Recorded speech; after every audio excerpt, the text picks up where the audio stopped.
Good morning. We're going to continue our series on the liturgy today on the adult meeting. Let me share my screen.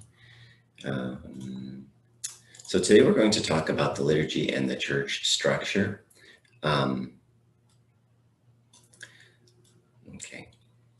we'll talk about liturgy and church structure. Today's the seventh lesson in our series. As you can see, we've done quite a bit on the liturgy, the history, the theology, the spirituality, the Old Testament, and the priesthood. And today we'll talk about the church structure. And it's always important to remember why we study liturgy. We talk about this every time. This allows me to fully participate in my whole being. And today shows us the importance of the church structure in the role of our spiritual life. So the church, everything in the church is symbolic. And so even the building itself is designed in such a way that's designed to elevate our minds toward God and toward what we're doing. Why just pray in a regular building when I can pray in something far more beautiful? So a quick review from last time. The word liturgy literally means work of the people. It means people, and erg means work.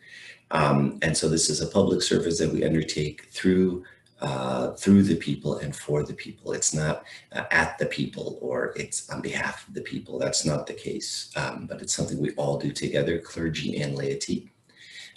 Quick reminder, when Christ says, "Do this in remembrance of me," he uses this word anamnesis, which is the opposite of amnesia. Amnesia, of course, is to forget the future and the past, or the past and the present. And anamnesis is the opposite of that, which is to remember the past and the present. So we are remembering the actual Eucharist and the liturgy and the Last Supper at the time of the Eucharist. Some of the consequences, just reviewing from last time in history of the split between the spiritual and the liturgical life. It became optional just to understand the liturgy and just to perform. And we see this sometimes in the rites of the church. We can see that no one knows what's going on in the church. There's a big gulf between the laity and the clergy. And this ultimately gave birth to the Protestant movement that sort of denied the priesthood, denied St. Mary, denied really everything Orthodox, the Eucharist and the sacraments and the church structure and all of these things. And we put up this kind of continuum here that goes between Catholicism, which is focused on the rituals and the body. This is at the time of the Dark Ages, and then the Protestant movement that evolved out of that, which is focused on the spirit, all the meaning, and no rites. So it must be noted that some topics can be studied for the sake of knowledge and not practical application, right? So if I want to memorize, for example, the names and locations of the 12 tribes of Israel, and I want to memorize this map of the Old Testament, me today as a Christian, I can do that. But that's really something for my own knowledge. It's very hard to imagine that that's going to, move me forward in my spiritual life if I memorize the name and order of all the kings, that came before and after David. But the liturgy, it can't ever be allowed to be that way. Sorry. It can't be allowed to be reduced to such a secular a collection of names and dates, in fact. And so we study all of these things for the spiritual life. So even the church structure and the building is studied for the spiritual life, the daily participation in the life, the feast, the fast. We want to look up and we want to be able to feel God's presence. And so we don't learn the church to learn the rules and regarding its structure and what we're supposed to do. You're supposed to do this. Rather, it helps elevate our own minds to the heavenly life, which we're trying to obtain. So that's the whole idea. Is it's supposed to put you in heaven.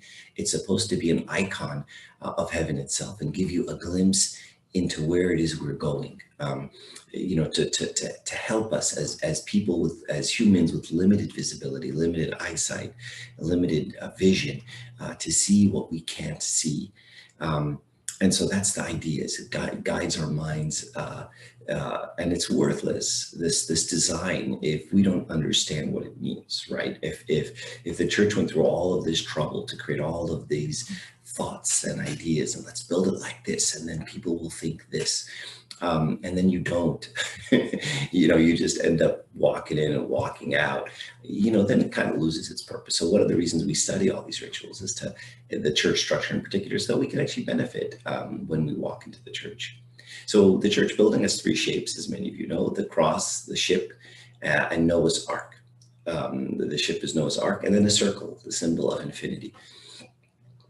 And the question is why?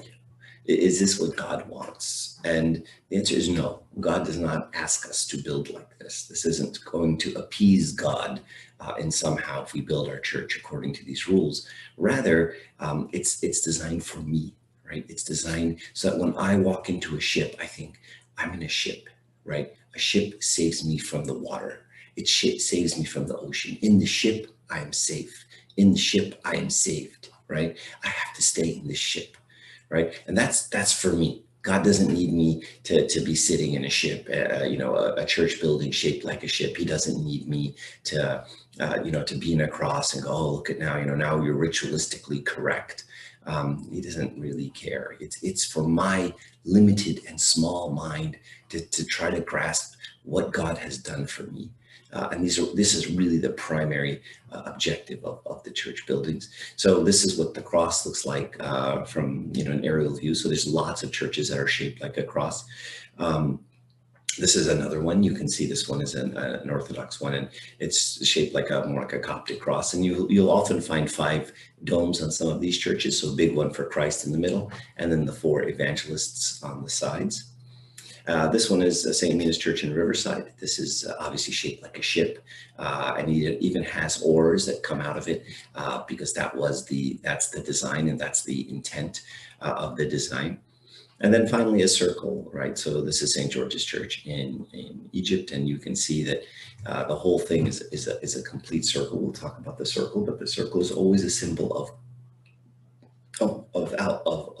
eternity, because it has no beginning and no end. So just like eternity has no beginning and no end, a circle or a ring, even, that's why we wear rings for weddings, it's the symbol of God, this idea of no beginning and no end. So the church building itself has 3 main sections: the narthex, a nave, and the sanctuary. The narthex down here is where we start, as where we walk in. Oftentimes there are 3 doors entering the church, which is always symbolic of the Trinity. So not just because we want 3 to be the Trinity, but because the beginning of the belief, the faith in Orthodoxy and Christianity is the Trinity. So we walk in, and often right as you walk in, on the right-hand side, you have the baptistry. We'll talk about that in a second. The nave is the main body of the church, literally means the body. And then the sanctuary is where we put the altar. Sometimes people will nickname it, that's the altar. It's not the altar, it's the sanctuary. And then oftentimes there'll be 3 doors here: a main, the royal door, and then 2 deacon doors that come in from the side. And we'll talk about all of these in a bit. So the first thing is the baptistry is right as you walk in. It's on the northwest corner in the church. So it's right as you walk in, it's on your left. And the reason we put it there is because after someone is baptized, he walks in the west, and then he gets baptized, and he moves forward to the east, right? And he moves from the left to the right. And so we always put the baptistry there on the northwest corner, which is the left west side. And William Sherry used to have this beautiful thought that he said, as soon as you enter the church, always look to your left there and see where you were born. And people like to go back and visit where they were born, the city they were born in, the hospital, the apartment that they came home to. And then he said, do that. Walk by and look and say, I was born there, right? This is when I started my life. The baptistry can take several shapes. Usually it's a circle, again, the symbol of eternity, but it can also take the shape of a cross. And I've seen some that look like an octagon, and the octagon has 8 sides on it. And the number 8, it has a beautiful symbol, because 8 is the number of the resurrection. It's the number of newness, right? Because God created the world in 7 days, right? So 7 days is a symbol of completeness, right? He completed the whole thing in 7 days. So that's this complete number, right? And then once you start the next day, right, then the 8th day, it's the new beginning. It's starting a new week, right? And so from the very beginning, this is why Christ chose to resurrect on a Sunday, right? And he started something new, right? And then the church, the apostles, quickly moved the holy day from Saturday to Sunday. And everyone realized that Sunday is the first day of the week and the 8th day of the week, right? So it starts a new beginning and something after the period ends of what the eternal, the initial creation was. And then sometimes even they have separate entrances and separate stairs into the church. So sometimes the baptistry will have its own doors. And so the baptized comes in from those doors from the west. He walks in, he gets baptized, or she, and then he walks into the church through a different set of doors, right? It's almost as if the old man is dead, the old creation is dead, right? And now I'm entering as a new person, a new beginning. And then sometimes even you have a different set of stairs, right? So like this one in Ephesus, I was there and I saw this baptistry in the ground. I loved it. So it gets filled with water. You walk in from one side, from the west, you get baptized and you don't even walk out the same stairs. You walk out a different set of stairs because you are a new man, a different creation. So you don't even come in the way you went out. You don't even go out the way you came in. And so it's a very beautiful symbol of how big and how important the baptism was. All right, so now this is the church building, just kind of a cutout. Here you have the narthex back here. This is the nave in the middle. This one is shaped like a cross, obviously. And then the sanctuary in here. And then here you have this dome up on top. So we'll kind of go through. We said that the baptistry is down here in this corner, in this bottom corner. And then you walk through the church. Usually the church is always oriented toward the east. In the Coptic tradition, the reason we always face the east, there's several reasons that are beautiful. The one I particularly like is the paradise of joy, where Adam was created, was in the east. And so we always are looking toward that state of Adam before the fall, right? So when God created man before the fall, he created him in communion and harmony with him. And that state is what we miss and what we've lost. And so we are yearning toward that state. So the church is how we get to that state, right? And so that's where we're looking. That's the goal. That's the target. Okay. So the dome, and then here you see the dome up here, usually it has the Christ the Pantocrator on it. The dome is always a circle, like I said before. And what's interesting about a dome is it's a circle that sits usually on a rectangle. So it's got a beautiful meaning that the dome is always a symbol of infinity, of God. And then the church building, the structure itself, usually has four corners. And that represents the four corners of the earth. And so the square, the rectangle is earth, and the dome is heaven. And so the church is where heaven and earth come together, right? And if the church is the body of Christ, Christ is God and man. And Christ is where God and man were united without separation and without, not for a single moment or a twinkling of an eye. Okay, so I like that, this symbolism that the dome comes down, sits on the earth, and this is where heaven meets earth, right? And this is the beautiful part of the church, and usually symbol, and then usually we put a cross always at the highest point of the church. This one is interesting because it's got four things, so you can see it it's a cross from any direction you look at it. That's why they make it like that. This is what the dome looks like inside. This is the Christ the Pantocrator. Usually they'll put blue around the dome and stars because it represents Christ in heaven. So you look up and you see heaven, although you're sitting on earth. And then usually they'll put in the four corners, the four evangelists, Matthew, Mark, Luke, and John. And they will be, looking towards Christ and writing about him. The iconostasis is a screen, literally means an icon screen or an icon holder. And it's this brown structure here that separates the sanctuary from the nave.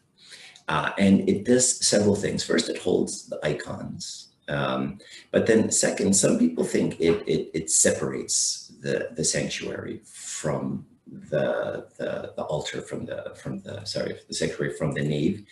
It doesn't really separate as much as it connects, because if the sanctuary is heaven, right, and we move from earth to heaven, the connection between earth and heaven are the saints, are Christ, right? So they're standing, if you will, it's almost like they're standing with their backs to heaven, and that's why we always have the gold behind them, and we'll talk about that next time. They're standing in heaven and they're looking at us, and they're yearning for us to join them, and they're praying for us. And they're encouraging us, and they're like, come on, you can finish this race. So we look at them, they're in the east, they're in the paradise of joy where Adam was created. They're in heaven with God, they're in communion with God, and they're looking at us like, come, join us, and they want us to be there with them. And so they're the connection between us and heaven. They're that middle ground. The icon screen always has a certain tradition to it. Always on top, you have Christ, and then John and Mary. John and Mary underneath the cross, the two that made it to the cross. There's always the Last Supper in the middle. And then you always have the 12 apostles here on either side. Interesting note that this icon has Judas in it. This is the traditional way to depict the Last Supper. You always want the icon with Judas in it, because after he took communion, he then left and went and sold Christ. And then we always have Christ and Saint Mary on either side. And Christ and Saint Mary, Christ is always the king and Saint Mary is his queen, so she's always to his right. So if you look at this icon, you flip it, she's standing on his right, and even in this icon, she's on his right again. So even when she's sitting on his lap, they don't always put him in the middle; they'll put him just slightly off the middle in the Coptic tradition. This one's obviously very beautiful. And then over here to the side, you can see that John the Baptist, the icon of Saint John the Baptist, is here. Usually, they put the icon of the Epiphany in here.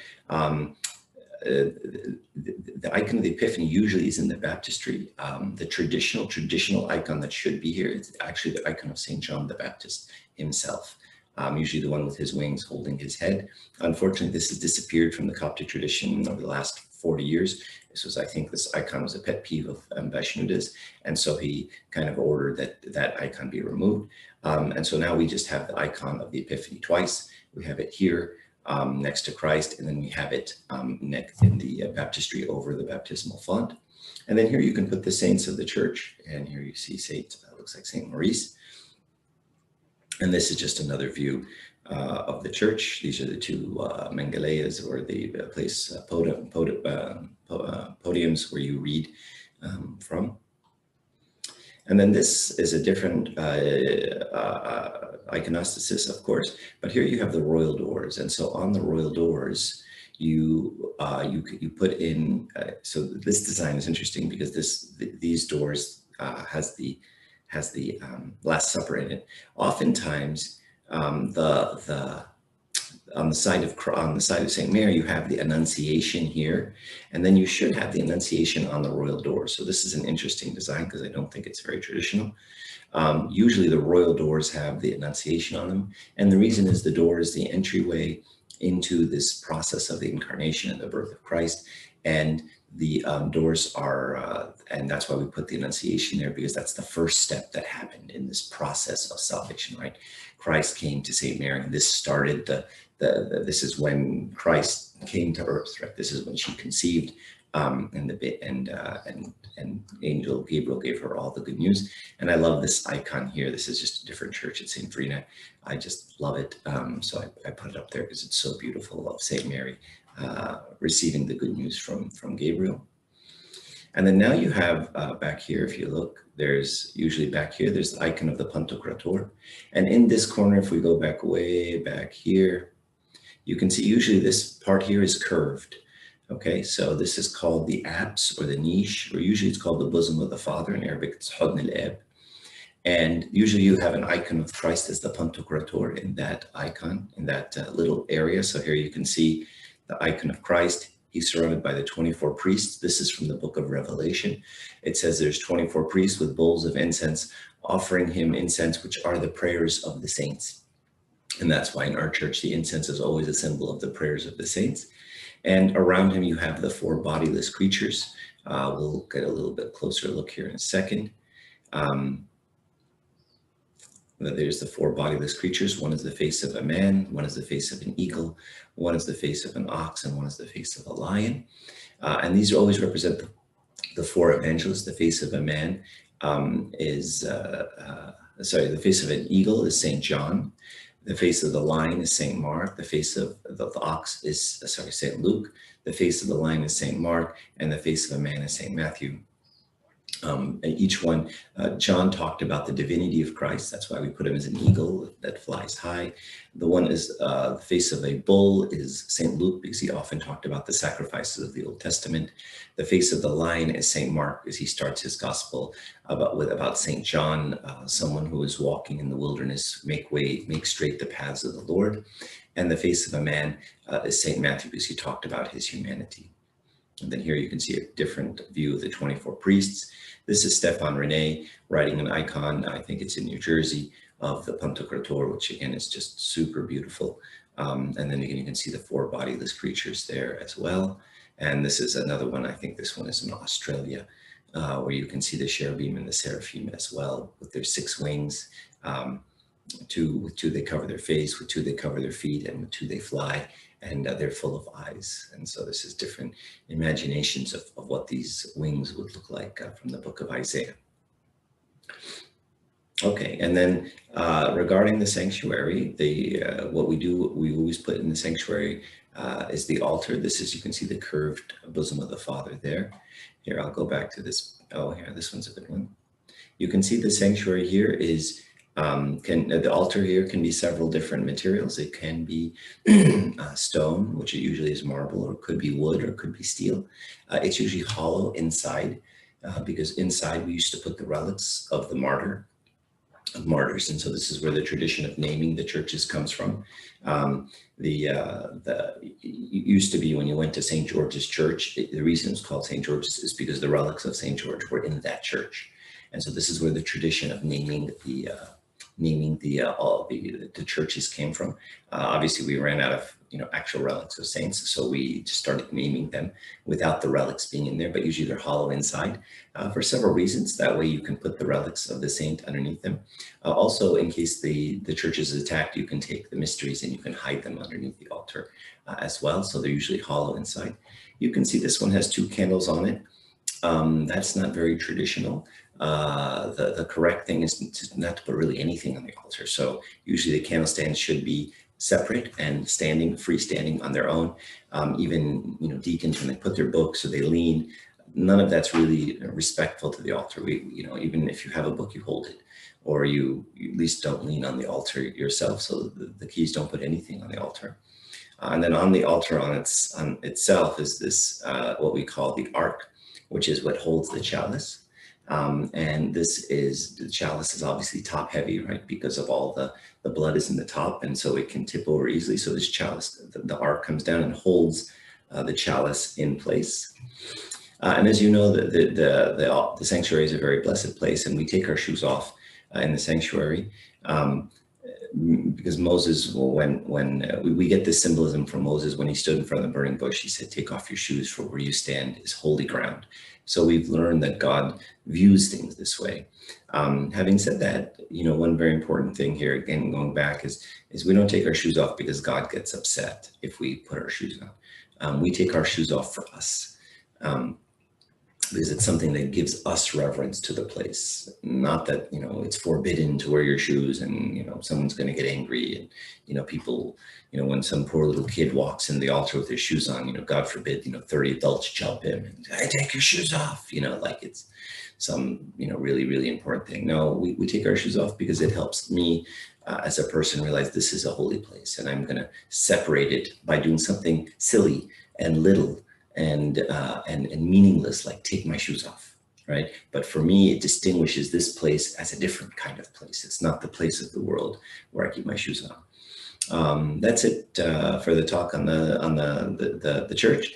I hope you enjoyed it, and God willing, we opened escrow 2 days ago on our own church building. So God willing, we will maybe have some more talks in the church building as we start to work through the rituals of the church ourselves. Okay, thank you very much. And God bless all of you, and hope to see you in person at some point.